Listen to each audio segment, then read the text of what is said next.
Son of Haryana देखने वाले सारे दर्शकों ने मेरी राम राम। मैं हूं सुनील पांचाल। इस वक्त लाइव जुड़ गया हूं आपके बीच असंध की नई अनाज मंडी दुकान नंबर 21 के सामने तय। वहीं अगर आप अपना बात बतावा कि 3 साल तय जो पीटीआई टीचर है लगातार आंदोलन कर रहे हैं अपनी नौकरी न बचाने वास्ते, तो आज भी ये तमाम जो पीटीआई टीचर थे असंध के विधायक शमशेर सिंह गोगी को अपनी मांगों को लेकर ज्ञापन सौंपने आए थे। तो बातचीत करते हैं पीटीआई टीचरों से, क्या कुछ कहना है। जी सर, क्या नाम है? मेरा नाम अनिरुद्ध है और मैं बिरखास पीटीआई, मेरा खंड नीलोखेड़ी। और मैं सभी दर्शकों को नमस्कार करता हूं। सबसे पहले क्या कुछ कहना चाहते हो सर? आज विधायक शमशेर सिंह गोगी को आपने मांगों को लेकर ज्ञापन सौंपा है, तो क्या कुछ मांगे थी उसमें? हमने आज माननीय विधायक श्री शमशेर सिंह गोगी जी को आज अपना ज्ञापन सौंपा है और पिछले लगभग 3 वर्षों से हम दर दर की ठोकरें खा रहे हैं। मैं पुनः आपसे बताना चाहता हूं कि हमारे को 2010 में हम पीटीआई के पद पर रेगुलर भर्ती किए गए थे। पूरे मापदंड जो भी सरकार द्वारा निर्धारित किए थे उनका फॉलो कर हम 2010 में हमें ज्वाइनिंग किया गया। उसके बाद कुछ ऐसे साथी जो उस समय नहीं लगे थे उन्होंने हमारे पास कोर्ट केस कर दिया और वो केस चलता रहा। अब जब ये सरकार जो बीजेपी और जेजेपी की गठबंधन की सरकार बनी है, इन्होंने 2020 में एक कोर्ट का बहाना करते हुए, क्योंकि सुप्रीम कोर्ट ने कहीं भी डिसीजन जो आया था सुप्रीम कोर्ट का, उसके अंदर कहीं भी हमारा यानी पूरे 1983 पीटीआई में किसी का भी एक भी आदमी का कसूर नहीं निकाला।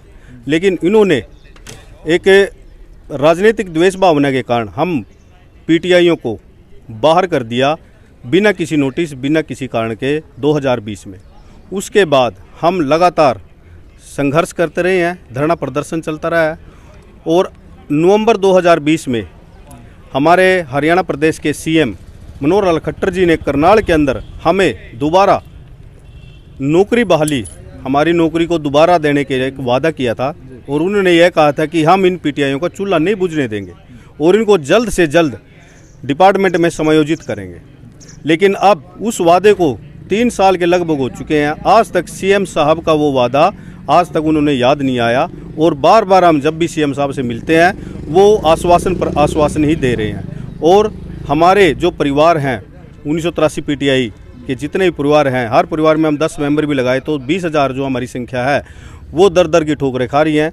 बहुत से साथी लोन ले रखा है और बहुत के साथियों को बैंक द्वारा या अन्य जो भी सरकारी तंत्र है उनके द्वारा तंग किया जा रहा है।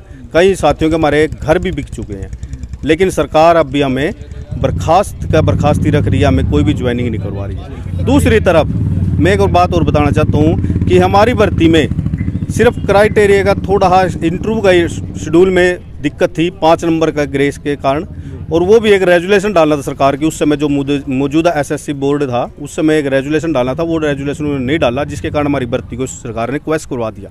लेकिन अब जो इन्होंने भर्ती करी है 2020 में, उस भर्ती में बहुत ज़्यादा खामियां पाई गई है और उन खामियों के कारण आज भी ये अपनी भर्ती को बहुत साफ़ सुथरी कह रहे हैं। क्योंकि आप परसों ही इन्होंने रिज़ल्ट रिवाइज करी है लिस्ट पीटीआई की, उसमें जो पहले एक लिस्ट आई थी नवंबर 2020 में, उसमें एक कैंडिडेट के 78 नंबर थे और उस समय जनरल कैटेगरी से वो 78 नंबर थे और उसका उस समय रह गया था वो।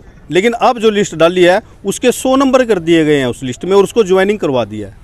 तो इतनी बड़ी खामियां इस सरकार, ये एक ही कैंडिडेट की बात नहीं है, ये कई कैंडिडेट हैं ऐसे जिनको ऐसी खामियां इस सरकार की और जो लिस्ट है दोनों को यदि मिलाएं तो बहुत से कैंडिडेट ऐसे मिलेंगे जिनका यानी भाई भतीजावादी सरकार ने कर रखा है।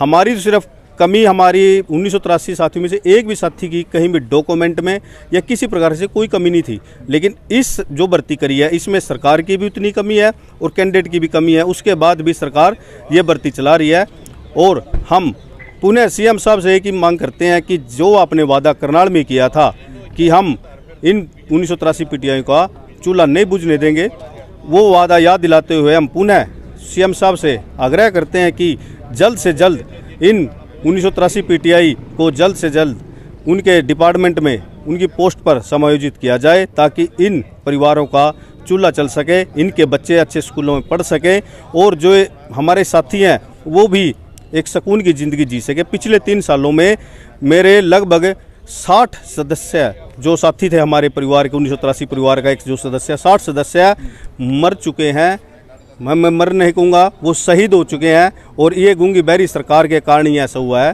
क्योंकि उनके परिवार से उनका साया उठ चुका है।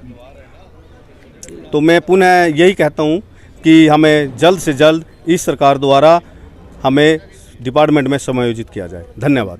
संघर्ष समिति है, उसका जिला प्रधान हूँ। आज किस विषय को लेकर? आज हम हमारी जो राज्य कमेटी है उसका पूरी कमेटी का एक निर्णय है कि भी जितने भी हमारे विधायक हैं पूरे हरियाणा से 90 के 90 भी सभी को हम ज्ञापन सौंपेंगे और अपनी मांग रखेंगे कि भी हरियाणा सरकार ने आज तक हमारी जो पीटीआई को एडजस्ट करने की बात की थी वो सरकार उस पर ध्यान नहीं दे रही है। इसलिए हम चाहते हैं भी सभी विधायक जो अभी 26 दिसंबर से विधानसभा का जो सत्र है वो चलेगा, भी सभी विधायक हमारी आवाज़ उठाएं भी, ताकि जो सीएम साहब ने वादा किया था भी आपका हम चूल्हा नहीं बुझने देंगे, तो उनका वादा दिलाने के लिए आज हम सभी विधायकों के पास आए हैं। और इसी कड़ी में आज जो हमारे माननीय विधायक जी हैं शमशेर गोगी जी, इनके पास आए, इनको ज्ञापन सौंपा है। अभी तक कितने को ज्ञापन सौंप चुके हैं? आज और कल में लगभग 90 के 90 जो हमारे विधायक हैं सभी को हम ज्ञापन सौंप देंगे, सभी जिला वाइज।